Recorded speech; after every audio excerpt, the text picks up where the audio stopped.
성경 속으로 또 성경 밖으로 여행을 떠나는 불불TV입니다. 창세기 마지막에 요셉이 이집트의 총리가 되고 가나안 땅에 큰 가뭄이 들어서 이제 야곱의 가족들이 이집트로 내려가게 되죠. 그랬다가 죽은 줄 알았던 아들 요셉이 이집트의 총리가 되어 있는 것을 만나게 되죠. 그리고 나서 이제 이집트에 내려가서 정착을 하게 됩니다. 그렇게 하면서 이제 창세기가 끝났는데 이제 시간이 많이 지났어요. 그렇게 이 한 가족이 이집트에 내려가서 산지 430년이 지나서 어떤 일이 벌어지는지 오늘 말씀을 통해서 우리 같이 확인을 해보면 좋겠습니다. 네, 보이시는 곳은 이집트 피라미드예요.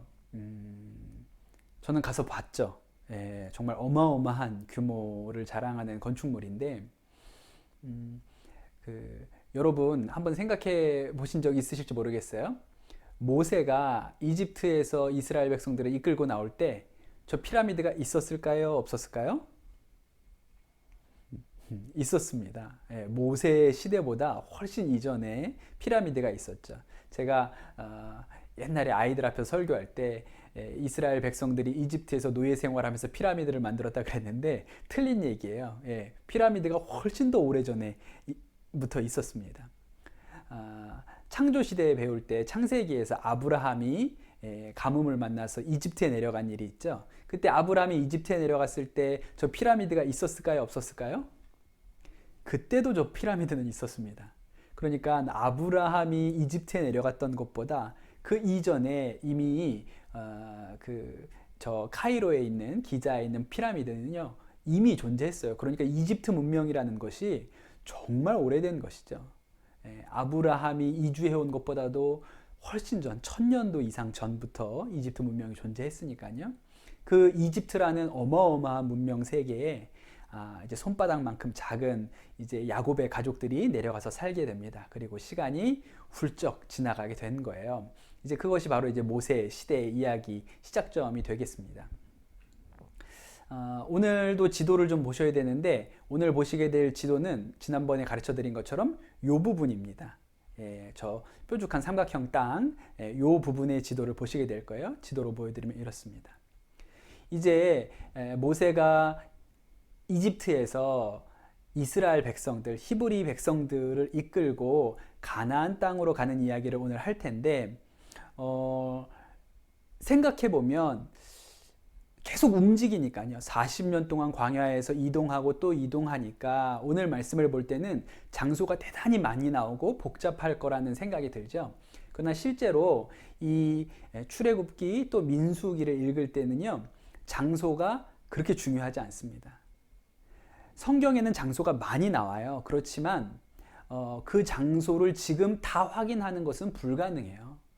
왜냐하면 당시에 그들이 출애굽하면서 자신들이 머물렀던 땅을 지도에다 표시한 게 아니거든요. 그러니까 그때 말했던 그 땅이 어딘지 지금 정확하게 구분하는 것은 되게 어렵습니다. 출애굽 경로도 제가 이제 가르쳐 드리긴 할 텐데 제가 가르쳐 드리는 방식은 가장 전통적인 그리고 가장 지지받는 학설에 대한 이야기를 할 거고 그 외에도 여러 가지 다른 경로에 대한 이야기들이 있어요. 그러니까 이 출애굽기에 나오는 지명이나 지리적인 이야기들이 굉장히 복잡하고 사실은 지금에 와서는 확인하기 어려운 이야기들이 많다는 것이죠. 그래서 저는 이 출애굽기, 민수기, 모세 시대를 가르치면서 딱 장소를 4곳만 알면 된다. 저는 늘 깎아드리지 않습니까? 딱 4곳만 알면 돼요. 많이 기억하실 필요 없어요. 4곳만 아시면 됩니다. 어딜까요? 첫 번째 장소는 이집트예요. 거기서 출발하니까요. 거기에서 10가지 재앙이 있고 첫 유월절을 지내고 출발하죠. 두 번째 장소는 시내산입니다. 여기서 한 1년 정도를 머물면서 많은 일을 하죠. 시내산. 세 번째 장소는 가데스 바네아입니다. 가데스 바네아 하면 12정탐꾼 이렇게 기억하시면 좋아요. 그 다음에 마지막으로 4번째 장소는 이제 가나안 땅을 눈앞에 둔 모압 평지, 모압 평야입니다. 이제 거기서 모세가 죽게 되죠. 그러면서 이제 민수기가 끝나게 됩니다. 이렇게 딱 4가지 장소만 여러분 기억하시면 되겠어요. 그래서 모세 시대 하면 눈을 딱 가려도 이집트, 시내산, 가데스 바네아, 모압 평지 이것이 딱 머릿속에 잡혀 있으셔야 돼요. 그러면은 이 모세 시대 성경을 이해하는데 아주 큰 도움이 될 겁니다. 하나님께서 아브라함을 통해서 이삭, 야곱해서 야곱의 가족들을 통해서 이스라엘이라는 한 민족을 만들어내시죠. 그리고 나서 그들이 이집트에 내려가서 살게 됐는데 왜 이집트에 내려가서 살았을까요? 하나님이 왜 그렇게 하셨을까요? 430년 동안 이집트에서 잘 먹고 잘 살았던 것이 아니라 종노릇하면서 살았단 말이에요. 왜 이런 일이 벌어졌을까? 성경이 정확하게 그 설명을 하고 있지 않지만 추측해 볼 수 있는 근거들이 있습니다. 왜냐하면 우리가 지금까지 성경을 배워왔기 때문에 배워온 지식을 가지고 좀 생각을 해볼게요. 왜 하나님께서 이 야곱의 가족들을 이집트에 내려보내셔서 거기에서 큰 민족을 이루게 하셨을까? 한 가지 생각해 볼 수 있는 것. 첫 번째는 제가 가나안 땅이 먹고 살기 좋은 땅이라 그랬어요? 어려운 땅이라 그랬어요? 어렵다 그랬죠. 예, 농사 지을 만한 땅이 그렇게 많지 않아요. 그렇기 때문에 가나안 땅에서는 그만큼 큰 민족으로 성장하는 것이 어렵습니다. 농업 생산량이 그걸 따라오지 못할 거예요. 그렇기 때문에 가나안 땅이 아니라 당시 전 세계에서 가장 비옥한 이집트에서 그 민족이 불어날 수 있도록 계획하신 것. 그 한 가지 이유라고 할 수 있을 것 같고요. 두 번째는 야곱의 자손들이 가나안 땅에 살았다면 어떻게 되었을까요? 아마도 제 생각에는 피가 많이 섞였을 것 같아요. 그때도 창세기에도 보면 야곱이 이제 세겜에 와서 정착했을 때 그 세겜에 살고 있던 하몰의 아들이 이제 그 야곱의 딸을 마음에 들어서 결혼하고 싶다고 이렇게 하는 얘기들이 나오니까 당시 그 땅에 살고 있었던 원주민들과 섞일 가능성이 굉장히 높았겠죠. 그럼 이집트로 내려가면 안 섞이냐? 이집트에 내려가도 섞일 가능성은 있어요. 그러나 요셉이 지혜를 발휘하죠. 아버지한테 파라오를 만나거든 뭐라고 얘기하라고요? 우리는 목축하는 사람들입니다. 왜냐하면 이집트 사람들은 목축을 가증한 것으로 여겼다 그랬어요. 그러니까 섞이지 않으려고 이집트에 내려가서 섞이지 않으려고 그들이 불가촉 천민의 삶을 택했던 것이죠. 그래서 혈통의 순수성도 보존하고 또 먹을 것이 많은 풍요로운 땅에서 인구 증산도 할 수 있기 때문에 430년 동안 이집트에서 살게 하신 것이 아닌가 저는 그렇게 생각합니다. 이제 그러면 본격적으로 말씀 속으로 좀 들어가 보도록 할게요. 말씀 보겠습니다. 출애굽기 1장 17절. 그러나 산파들은 하나님을 두려워하였으므로 이집트 왕이 그들에게 명령한 대로 하지 않고 남자아이들을 살려두었다. 그러니까 이집트에서도 히브리 남자아이들이 너무 많이 태어나는 게 골칫거리였어요. 그들의 힘이 강해지기 때문에 그게 골칫거리였다고 성경이 기록하죠. 그래서 다 죽이라고 했어요. 근데 이 말씀을 읽은 것은 이제 그 얘기도 하기 위한 것이지만 또 한 가지는 한번 생각을 해보세요. 야곱이 이집트로 내려가고 나서 시간이 400년 이상 훌쩍 지났습니다. 이 이집트에서 살던 히브리인들, 이스라엘 사람들은, 야곱의 자손들은 하나님을 잘 알고 있었을까요? 그들의 아버지 야곱의 하나님, 이삭의 하나님, 아브라함의 하나님을 잘 알고 있었을까요? 제 생각에는 잘 알지 못했다고 싶어요.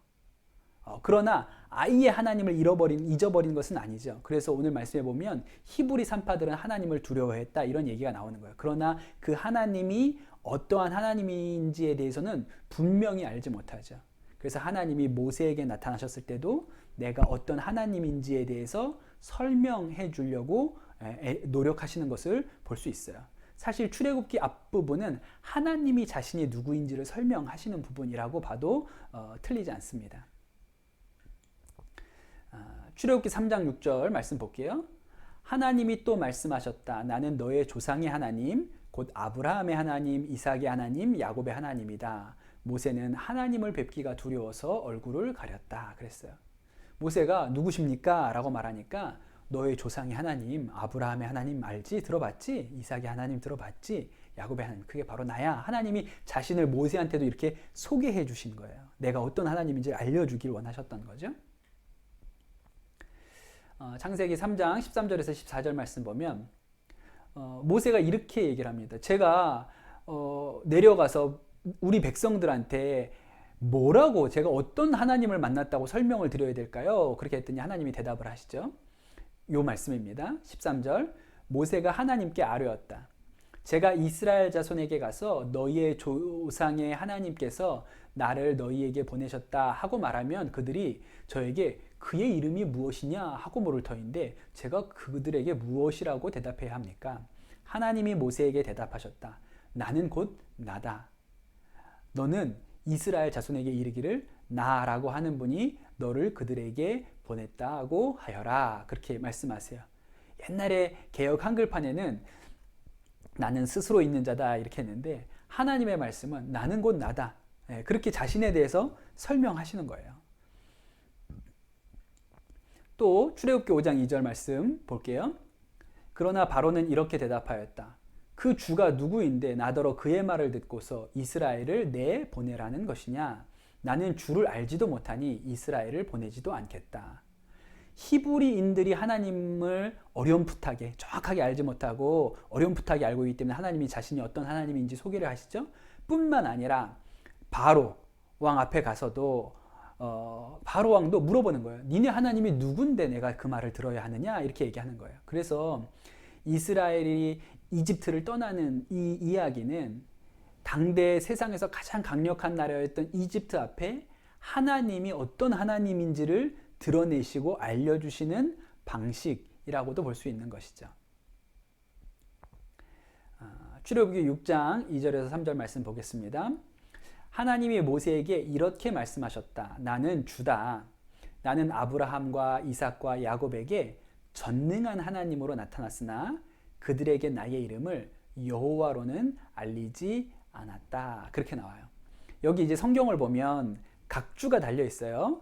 1번에 보면 전능한 하나님은 엘샤다이라고 하고 2번 여호와라는 이름 앞에 뭐라고 되어 있냐면 하나님의 이름을 표기한 히브리어 네 자음 글자를 유대교에서는 아도나이, 엘로힘으로 읽고 같은 이름을 70인역이나 신약에서는 주님 이렇게 부르고 있음 그렇게 써 있죠.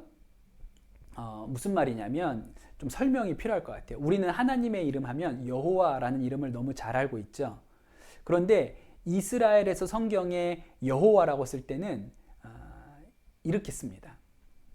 이게 여호와라고 쓴 거예요. 히브리 말로 원래 성경에 히브리 말로 쓰여진 성경에 여호와라는 이름에는 이렇게 써 있어요. 그런데 히브리어의 특징은 모음을 쓰지 않는다는 거예요. 무슨 말이냐면 요 모음 있죠. 요거를 안 씁니다. 자음만 써요. 그러니까 히브리어 하면 어떻게 쓰냐면 히응, 비읍, 리을, 이응 써놓고 히브리어라고 읽는 거예요. 마찬가지로 여기 하나님의 이름을 썼는데 뭐라고 쓰냐면 영어로 그 문자를 써보면 히브리어는 읽는 순서가 이렇게 읽지 않고 반대로 이렇게 읽습니다. YHWH라고 쓰게 돼요. 여러분 한번 이걸 읽어보시겠어요? YHWH 야훼? 그렇지 않죠. 이렇게 읽을 수밖에 없는 거예요. 모음이 없기 때문에 발음할 수 없는 것이죠. 그래서 이스라엘 사람들은 이렇게 써놓고 요 문자가 나오면 안 읽습니다. 그래서 대신 아도나이, 그래서 주님이라고 읽든지 엘로힘이라고 읽든지 이 하나님의 이름을 부르지 않아요. 거룩한 이름이라고 해서 함부로 입술에 올리지 않았어요.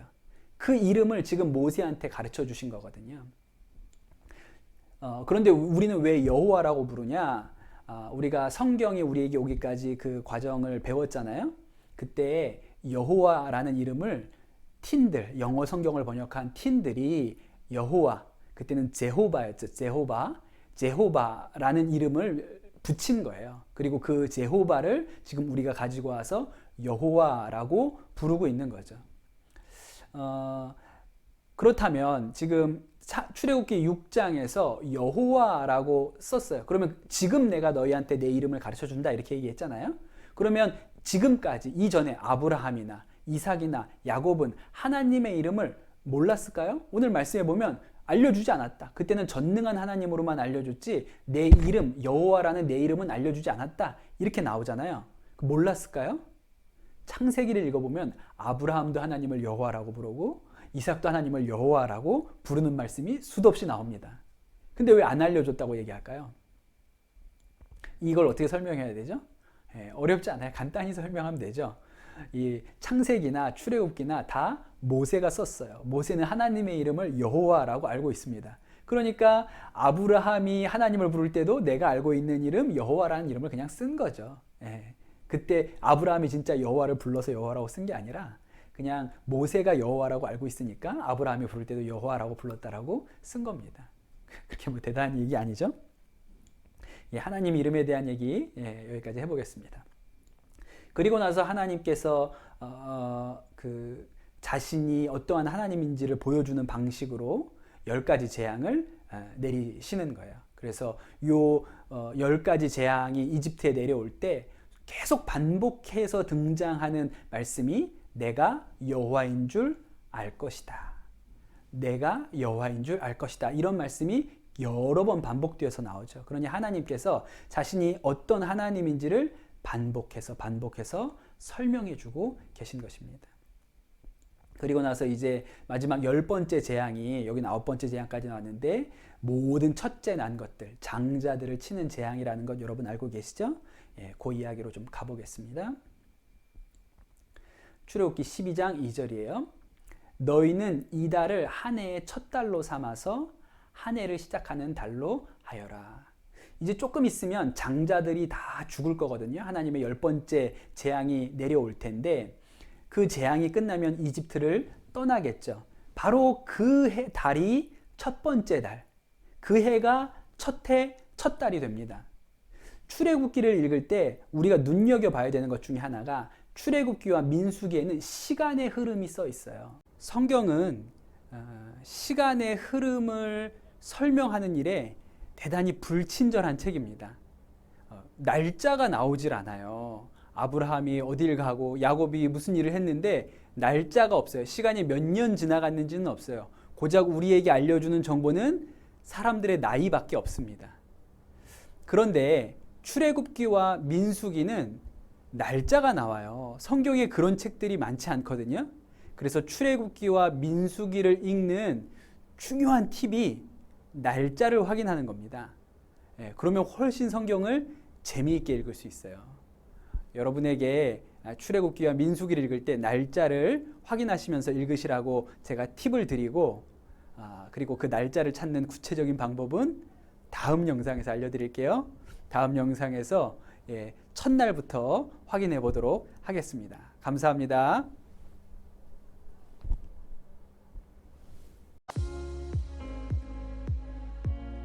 이스라엘 자손이 라암셋을 떠난 것은 첫째 달 15일, 그러니까 전날 14일 유월절을 지내고 그 다음날 15일에 떠났다. 곧 유월절 다음 날이었다. 그러니까 그들이 광야를 행군할 때 툭 하면 뭐라고 했습니까? 이집트로 돌아가자. 거기 고깃가마 옆에서 죽었으면 참 좋았을 것을 이런 얘기 했잖아요. 근데 가서 이집트 고센 땅을 보면 그랬을 수도 있겠다 싶은 생각이 들죠. 너무 풍요로운 땅이니까. 이 그림에 나온 가족, 할아버지 같지만 할아버지가 아니고 아빠입니다. 그 다음에 나귀에 탄 분은 엄마고 아이가 타고 있죠. 홀리 패밀리라고 해요. 예수님의 가족이죠. 요셉과 마리아, 아기 예수님이 되겠습니다. 그리고 나서 드디어 시내산에 도착을 합니다. 이스라엘 자손이 이집트 땅에서 나온 뒤 셋째 달 초하룻날, 바로 그날 그들은 시내 광야에 이르렀다 그랬어요.